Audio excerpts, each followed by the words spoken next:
نبی پاک علیہ الصلوۃ والسلام کی تبلیغ کے 3 دور ہیں۔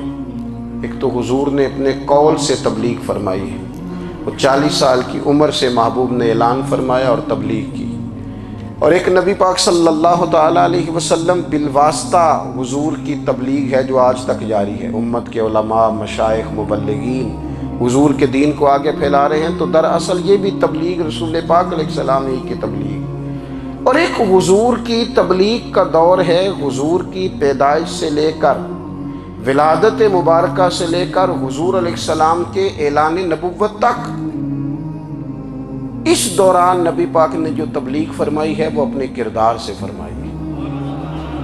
عرب کا وہ معاشرہ جو بڑا میلا کچیلا گدلا ہو چکا تھا، جس کے اندر سراسر مادہ پرستی کا زور تھا، جس کے اندر لوگ انسانوں کی خرید و فروخت کرتے تھے، جس کے اندر بیٹیوں کو زندہ دفن کر دیتے تھے، جس کے اندر جو آدمی جتنا زیادہ مضبوط ہوتا تھا اتنا زیادہ لٹیرا بن جاتا تھا، اس معاشرے کے اندر رسول کریم علیہ السلام نے 40 سال گزارے، اور اس طرح گزارے کہ جو بیگانے بھی تھے وہ بھی کہا کرتے تھے یہ صادق ہیں، یہ امین ہیں۔ اور جب حضور نے اعلان نبوت کیا تو فرمایا، یہ قرآن مجید کے لفظ ہے، فرمایا فَقَدْ لَبِثْتُ فِيكُمْ عُمَرًا مِّن قَبْلِهِ أَفَلَا تَعْقِلُونَ، میں تمہارے بیچ عمر کا ایک حصہ گزار چکا ہوں، تمہیں عقل نہیں ہے، شعور نہیں ہے۔ نبی کریم علیہ السلام نے اپنے کردار کو، اپنے عمل کو اپنی نبوت کی دلیل کے طور پر بیان فرمایا۔ وہ تو حضرت حلیمہ بھی فرماتی ہیں نا، جب میں نبی کریم علیہ السلام کو اپنے گھر لے گئی تو میرا اپنا بچہ بھی دودھ پیتا تھا، 2 میرے بیٹے ہو گئے، ایک میری یہ نسبی اولاد اور حضور میری رضائی اولاد۔ تو کہتی ہیں جب میں کریم محبوب علیہ السلام کو اپنے سینے سے لگاتی تھی تو حضور میرے ایک پستان سے دودھ پیتے تھے اور دوسرا اپنے بھائی کے لیے چھوڑ دیا کرتے تھے۔ یہاں سے رسول کریم علیہ السلام نے کردار کے ذریعے تبلیغ، اور پھر اعلان نبوت سے پہلے ایک تنظیم عرب کے جوانوں پر، عرب کے سرداروں پر مشتمل بنائی گئی، جس میں نبی کریم علیہ السلام نے بڑا حصہ لیا سرکار نے، اور بڑے اہم لوگوں کو شعور حضور نے عطا فرمائے۔ وہ اس جماعت کا فیصلہ تھا کہ ہم سارے جوان، سارے بڑے لوگ ملیں گے، یہ حضور کے اعلان نبوت سے پہلے کی بات ہے، ہم بڑے لوگ ملیں گے، کسی بڑے کو کسی چھوٹے پر ظلم نہیں کرنے دیں گے، کسی آدمی کو کسی غریب کا حق نہیں کھانے دیں گے۔ حضور علیہ السلام نے نا اپنے کردار سے، اپنے عمل سے، اور آپ کا جو عمل ہوتا ہے نا وہ اصل ہوتا ہے۔ ایک ہوتا ہے آپ کوئی بات کرتے ہیں، اور ایک ہوتا ہے کہ آپ کوئی عمل کرتے ہیں۔ آپ جب عمل کرتے ہیں تو عمل کے ذریعے بھی لوگوں تک بات پہنچتی ہے کہ دراصل آپ کا اٹھنا بیٹھنا چلنا پھرنا کیا ہے۔ میرے رسول کریم علیہ السلام کا اٹھنا بھی ایک نبی کا، بیٹھنا بھی ایک نبی کا، بات کرنا بھی ایک نبی کا، معاملات زندگی کرنا بھی ایک نبی کا، لین دین کرنا بھی ایک نبی کا۔ ایک شخص کہتے ہیں میں نے اعلان نبوت سے پہلے حضور علیہ السلام سے کوئی چیز خریدی تھی، اور میں نے عرض کیا تھا آپ یہاں تشریف رکھیں، میں پیسے لے کے آتا ہوں، میں 3 دن کے بعد آیا۔ دیکھو یہ بات کرنی کتنی آسان ہے، بولنی کتنی آسان ہے، پر 3 دن یہاں میرے بھائی کو کسی شخص کو 2 گھنٹے انتظار کرنا پڑ جائے تو لوگ کہتے ہیں الانتظار اشد من القتل، یہ تو قتل سے زیادہ تکلیف والا معاملہ ہے منتظر رہنا کسی کا۔ کہتے 3 دن کے بعد میں آیا تو میرے رسول کریم وہیں تشریف فرمایا، بس اتنا فرمایا یار تم نے مجھے بڑی تکلیف میں ڈال دیا، 3 دن ہو گئے یہاں رکے ہوئے۔ تو حضور نے اپنے کردار کو، اپنے عمل کو، اپنے معاملات کو سب سے پہلے اپنی نبوت کی دلیل کے طور پر پیش کیا۔ کسی نے کیا خوب کہا تھا کہ جو تیری جان کے دشمن ہیں وہ بھی کہتے ہیں، وہ جو تیری جان کے دشمن ہیں، بظاہر تو آئے ہیں نا ہجرت کی رات جان لینے، لیکن امانتیں حضور کے گھر میں رکھی ہوئی ہیں، امانتیں کاشانہ نور پہ پڑی ہیں۔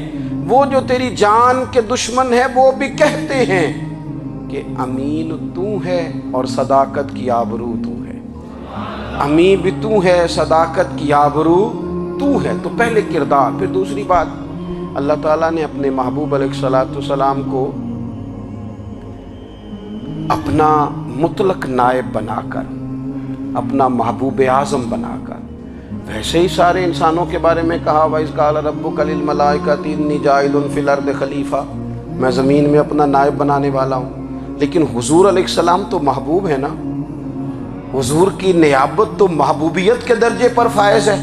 تو رسول پاک کو رب کریم نے اس طرح کا بنا کے بھیجا کہ حضرت عبداللہ ابن رواحہ رضی اللہ تعالیٰ عنہ بیان فرماتے ہیں کہ اگر حضور کوئی معجزہ نہ بھی دکھاتے، نبی کریم علیہ السلام سے کوئی اعجاز لوگ نہ بھی دیکھتے، تو محبوب کا تو چہرہ ہی اس طرح کا تھا، لوگوں نے دیکھتے جانا تھا اور کلمہ پڑھتے جانا تھا۔ لیکن باوجود اس کے میرے رسول پاک کا اعجاز یہ ہے، کمال یہ ہے کہ حضور کبھی اشارہ کر دیں تو چاند 2 ٹکڑے ہو جائے، کبھی دعا مانگ دیں تو ڈوبا ہوا سورج واپس آ جائے، کبھی محبوب گزرنے لگے تو پتھر آپ پر سلام پڑے، کبھی حضور پہاڑ پر چڑھ جائیں تو پہاڑ وجد میں آ کر جھومنے لگے، محبوب کا کبھی نماز پڑھاتے ارادہ بن جائے تو اللہ تعالیٰ قبلے کا رخ ہی تبدیل فرما دے۔ کیا خوبصورت سوچ ہے اور کیا نظریہ دیتے ہیں بریلی کے امام، فرماتے ہیں اجابت کا جوڑا عنایت کا صحرا، دلہن بن کے نکلی دعائے محمد، اور اجابت نے جھک کر گلے سے لگایا بڑی ناز سے جب دعائے محمد، دیکھو خدا کی رضا چاہتے ہیں دو عالم، خدا چاہتا ہے رضائے محمد صلی اللہ تعالی علیہ وسلم۔ اور ایک مقام پہ فرماتے ہیں نائب دست قدرت پہ لاکھوں سلام، نائب دست قدرت پہ لاکھوں سلام۔ تو اللہ تعالیٰ نے نبی پاک صلی اللہ تعالی علیہ وسلم کو جو اعجاز۔ پھر ایک اور بات، حضور امی ہے، دنیا میں آ کر محبوب نے کسی سے پڑھا ہی نہیں، میرے محبوب نے جتنا پڑھا ہے رب کریم سے ہی پڑھا ہے۔ الرحمن علم القرآن خلق الانسان، رحمان نے قرآن سکھایا پھر انسان بنایا۔ اللہ تبارک و تعالیٰ کی بارگاہ کرم سے حضور نے لیا، رسول کریم امی ہیں، یہ بھی حضور کی نبوت پر ایک بڑی دلیل۔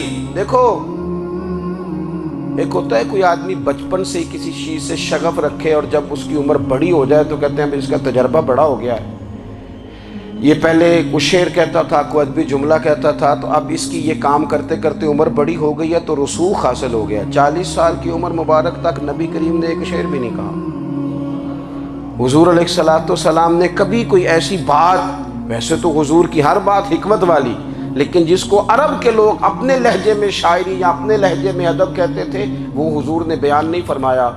لیکن جب 40 سال کی عمر میں اعلان نبوت کیا تو پھر بڑے بڑے فصیح و بلیغ، بڑے بڑے سیانے طفیل بن عمرو کہتے ہیں کہ اس شخص کو بھی میں نے دیکھا جسے بڑا ناز تھا اپنی فصاحت اور بلاغت پر، اور جب وہ حضور کے پاس آیا اور اس نے آ کے کچھ باتیں کی تو محبوب خاموشی سے سنتے رہے، اور جب وہ چپ کر گیا تو میرے کریم نے صرف سورہ فاتحہ پڑھی۔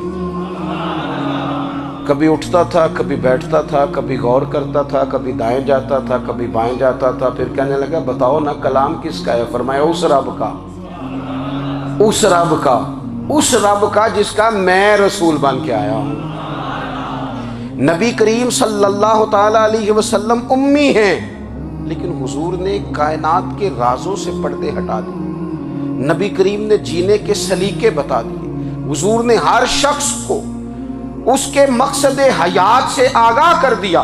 نبی کریم علیہ السلام نے وہ فلسفہ حیات بیان کیا کہ لوگوں کو صرف جینے میں ہی مزہ نہیں آیا، مرنے میں بھی مزہ آنے لگا۔ لوگ آگے بڑھ بڑھ کے جانیں پیش کرنے لگے، اپنی اولادیں قربان کر، جو فلسفیوں سے کھل نہ سکا اور نکتہ وروں سے حل نہ ہوا، وہ راز ایک طیبہ والے نے بتلا دیا چند اشاروں میں۔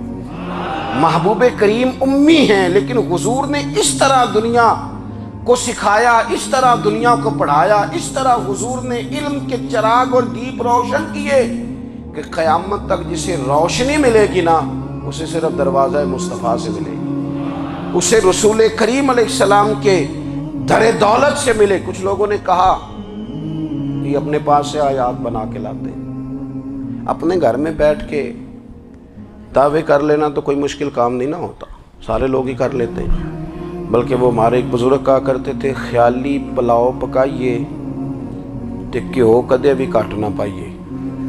کیونکہ کون سا پیسوں کا ڈالنا ہے، زیادہ ڈالیں آپ، اور زیادہ ڈالیں۔ بہت سارے لوگ ہیں آج بھی، کچھ لبرل ہیں بیچارے، کچھ دین بیزار طبقہ ہے، وہ کہتے ہیں جناب ہمیں تو جدید باتیں بتائیں، ہمیں تو نئے اسلوب کے مطابق لے کے چلیں، ہمیں تو، او بھائی سن، میرے نبی پاک علیہ السلام نے فرمایا میرا قرآن کبھی پرانا نہیں ہوگا، اسے پڑھ کے دیکھ، اس کی جدت کا حسن دیکھ، یہ تو کھلا ہوا باغ ہے، تو ایک دفعہ اس کے قریب آئے گا تو خوشبو ملے گی، دوسری دفعہ آئے گا تو اس سے زیادہ تازی ملے گی، ایک دفعہ پھل کھائے گا تو مزیدار ہوگا اور دوسرا کھائے گا، ہو سکتا ہے شکل ملتی جلتی ہو لیکن ذائقہ بڑا نرالا ہوگا۔ تو تو صحیح نا، جب کچھ لوگوں نے کہا یہ خود سے بنا کے آیات لاتے ہیں تو فرمایا وَإِن كُنتُمْ فِي رَيْبٍ مِّمَّا نَزَّلْنَا عَلَىٰ عَبْدِنَا فَأْتُوا بِسُورَةٍ مِّن مِّثْلِهِ، اگر تمہیں کوئی شک ہے اس میں جو ہم نے اپنے بندہ خاص میں نازل کیا ہے تو تم بھی اس جیسی ایک آیت بنا کے لاؤ۔ اور چلو چیلنج کھلا ہی دے دیا، فرما وَادْعُوا شُهَدَاءَكُم مِّن دُونِ اللَّهِ،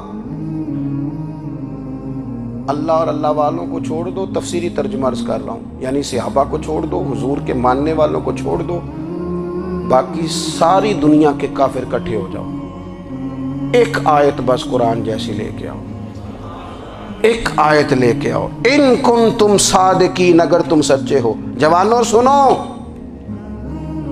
کہا ایک آیت، اور یہ چیلنج آج تک قرآن مجید کا موجود ہے، آج تک وَإِن كُنتُمْ فِي رَيْبٍ مِّمَّا نَزَّلْنَا عَلَىٰ عَبْدِنَا فَأْتُوا بِسُورَةٍ مِّن مِّثْلِهِ، تم قرآن کے مقابلے کی ایک صورت لے کے آؤ اور سارے حمایتی اکٹھے کر لو اپنے، ان کنتم صادقین، اگر تم سچے ہو۔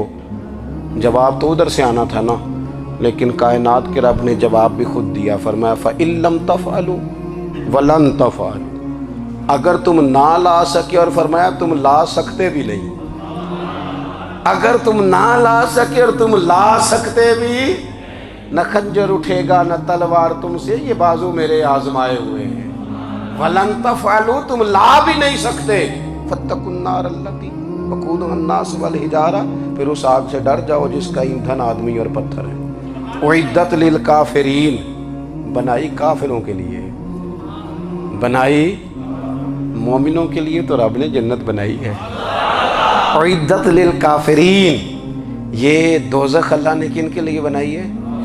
اُعِدَّتْ لِلْكَافِرِينَ کہتا ہے کافر کے لیے بنایا۔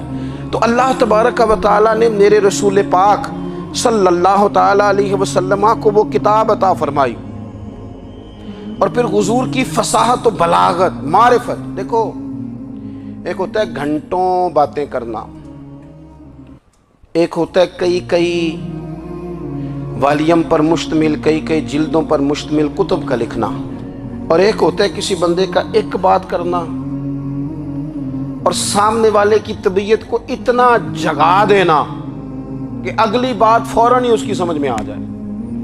اور حضور نہ کسی کی انا کو نہیں جگاتے تھے، ہم بعض اوقات کسی سے خطاب کرتے ہیں، بات کرتے ہیں تو سامنے والے کی انا کو جگا دیتے ہیں، ٹھیس پہنچاتے ہیں، وہ کہتا ہے چل پھر تگڑا ہو جا میں بھی آیا۔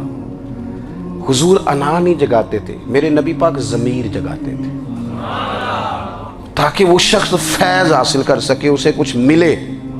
نبی کریم کا جو انداز تکلم ہے وہ اس طرح کا ہوتا تھا کہ انسان خود بخود کھل اٹھتا تھا کہ مطلب یہ بات ہونے کیا لگی ہے، مطلب حضور کیا فرمانے لگے۔ نبی کریم صلی اللہ تعالیٰ علیہ وسلم، ایک دن محبوب کریم نے صحابہ کے یہ حضور کی فصاحت و بلاغت دیکھے، فرمایا محبوب نے کتنا نادان ہے وہ شخص جو اپنے ماں باپ کو گالی دے۔ کھلی ہو گئی لوگوں کی آنکھیں، کان کھڑے ہو گئے کہ یا رسول اللہ کون ایسا بدبخت ہے جو ماں باپ کو گالی دے گا۔ اب جب سوالات ذہنی سطح پر پوری طور پر ابھر گئے نا، تو اب رسول کریم نے بات سمجھائی، یہ ہے فصاحت و بلاغت، تیرے آگے ہیں یوں دبے لجے فصحاء عرب کے بڑے بڑے، کوئی جان منہ میں زبان نہیں بلکہ جسم میں جان نہیں۔ یا رسول اللہ کون ایسا نالائق ہے جو ماں باپ کو گالی دے؟ اب جب ذہنی سطح یہاں تک ابھر آئی تو اب حضور نے سمجھایا، فرمایا جب تم کسی کے ماں باپ کو گالی دو گے نا تو وہ بھی تو جواب میں تمہارے ماں باپ کو دے گا نا، تو فی نفس ہی یہ تم نے خود ظلم کیا ہے اپنے ماں باپ پر، کیوں تم نے ایسا لہجہ اختیار کیا کہ جس سے سامنے والے کی انا جاگ جائے اور وہ تمہارے مقابلے میں آ کر کے کھڑا ہو جائے؟ کیوں تم نے اس طرح کے انداز اختیار کیے کہ جس سے سامنے والا بھی سارے پنجے کھڑے کر کے باہر نکل آئے اور کہے آ جاؤ پھر میں بھی میدان میں حاضر ہوں؟ رسول کریم کی فصاحت، بلاغت دیکھیں نا، حضور 2-4 جملوں میں ساری بات سمجھا جاتے ہیں۔ ایک حدیث پاک اگر ہماری سمجھ میں آ جائے، ایک روایت، نبی پاک صلی اللہ تعالی علیہ وسلم نے فرمایا خوبصورت مسلمان وہ ہے جو بے مقصد باتوں کو چھوڑ دے۔ لو، اس سے پوری زندگی سجائی جا سکتی ہے، ایک جملے سے پوری زندگی سواری جا سکتی ہے، کوئی لمبی چوڑی باتوں میں جانے کی ضرورت ہی نہیں۔ کہا خوبصورت مسلمان یہ ہے جو بے مقصد باتوں کو چھوڑ دے، لا یعنی باتوں کو، کیا کہتے ہیں ہمارے دیہات کے لوگ، جڑے پنڈ جانا نہیں اودا راہ پوچھنے دی۔ لیکن آج کل لوگ باز آندے یعنی جس بات کا بالکل تعلق نہیں نا وہ بات بھی کرتے جاتے ہیں، جس کا شعبہ ہی نہیں وہ بھی چھلانگ لگا کے اس میں آ جاتا ہے۔ ہم اپنا وقت ضائع کرتے ہیں، اپنی صلاحیتیں ضائع کرتے ہیں، اپنا نقصان کرتے ہیں۔ ہم اپنا کام صحیح کر کے نہیں کرتے اور دوسری ساری دنیا کو ٹھیک کرنا چاہتے ہیں۔ او بھائی، آپ جس جگہ جس شعبے سے تعلق رکھتے ہیں آپ اپنے معاملات میں مضبوطی پیدا کریں۔ حضور نے اپنی فصاحت کے ساتھ، بلاغت کے ساتھ لوگوں کو قائل کیا، اور قرآن مجید کی تاثیر کا یہ اثر میرے کریم رسول نے دکھایا کہ رات کو جب حضور بیٹھ کے قرآن پاک پڑھتے تھے نا، جب یاسین والے نبی خود یاسین کی تلاوت کریں، جب طٰہٰ والے محبوب خود طٰہٰ کی تلاوت کریں، غور کرو نا، جب مدثر والے محبوب خود ان جملوں کو ادا کریں، یعنی جن کے بارے میں آیت آئی ہے، جب وہی یہ آیت پڑھیں کہ اِنَّا أَعْطَيْنَاكَ الْكَوْثَرَ، یعنی جن کا ذکر ہو رہا ہے، جب وہ یہ بات کریں کہ یا ایھا النبی انا ارسلناک شاہدا ومبشرا ونذیرا لتؤمنوا باللہ ورسولہ وتعزروہ وتوقروہ وتسبحوہ بکرۃ واصیلا، جن کے بارے میں آیت آئی ہے، جب وہ یہ کہہ رہے ہوں کہ ورفعنا لک ذکرک، جب وہ کہہ رہے ہوں والضحیٰ واللیل اذا سجا، ذرا اس کیفیت کو دیکھیں جب محبوب خود پڑھ رہے ہوں، اور جو حضور پر آئی ہیں اس کا ذائقہ، اس کا لطف، اس کا انداز بھلا کیا ہوگا۔ حضور جب رات کو پڑھتے تھے نا قرآن پاک، تو جو پکے کافر تھے نا، ابو جہل جیسے لوگ، وہ بھی جھاڑیوں میں چھپ چھپ کے مدینے والے کی تلاوت سنا کرتے تھے، حضور کی تلاوت سنا کرتے تھے۔ یہی بہتر ہے کہ پردوں میں وہ پردہ پوش رہے، وہ اگر پردے ہٹا دے تو کسے ہوش رہے۔ رسول کریم علیہ السلام کی تلاوت کا سننا، قریب جانا، یہ اعجاز ہے۔ حضرت فاروق اعظم کہتے ہیں میں طبیعت کا بڑا ڈاڈا تھا، مزاج کا بڑا سخت تھا، زندگی ہمیشہ ڈٹ کر گزاری، باتوں پر کھڑا رہنا آتا تھا، پر جب میری بہن نے مجھے چند آیتیں سنائی نا تو میں تڑپ ہی گیا۔ گھروں آیا سا مار مقامنے نو، ہن مینو مار دے لے چلو، اوے متے عمر دی عمر برباد ہو جائے جتھے عمر سوار دے لے چلو۔ یہ اعجاز ہے رسول کریم صلی اللہ تعالی علیہ وسلم پر نازل ہونے والی کتاب کا۔ پھر حضور نے خبریں دی، نبی پاک نے خبریں دی، حضور نے فرمایا روم فتح ہوگا، وہ ہوا۔ نبی کریم علیہ السلام نے فرمایا شام فتح ہوگا، تو شام فتح ہوا۔ فرمایا ایران فتح ہوگا، تو ایران فتح ہوا۔ سراقہ بن مالک کہتے ہیں ایک گاؤں پر بھی مسلمانوں کی حکومت نہیں تھی، ایک گاؤں پر۔ حضور مکہ مکرمہ سے نکل رہے تھے، مدینہ طیبہ تشریف لے جا رہے تھے، ابھی راستے میں تھے، میں 100 سرخ اونٹوں کے لالچ میں معاذ اللہ حضور کو گرفتار کرنے پہنچ گیا۔ محبوب نے حکم دیا، حضور کا معجزہ میں نے آنکھوں سے دیکھا، میرا گھوڑا زمین میں دھستا چلا گیا، میں نے معافی مانگی، حضور نے معاف کر دیا۔ میں نے سمجھا اچانک ہو گیا ہے۔ یہ منوانا بھی بڑا مشکل کام ہے۔ شجر و حجر پہچان گئے، انسان کی نظروں میں شاکی رہا۔ یہ کچھ ایسے لوگ ہیں جن کو منوانا توبہ توبہ، ماننے کو تیار نہیں، دیکھ دیکھ کے بھی ماننے کو تیار ہے نہیں، ماننے کو تیار ہی نہیں۔ کہتے ہیں کہ میں نے پھر چاہا آگے بڑھنا، تو پھر زمین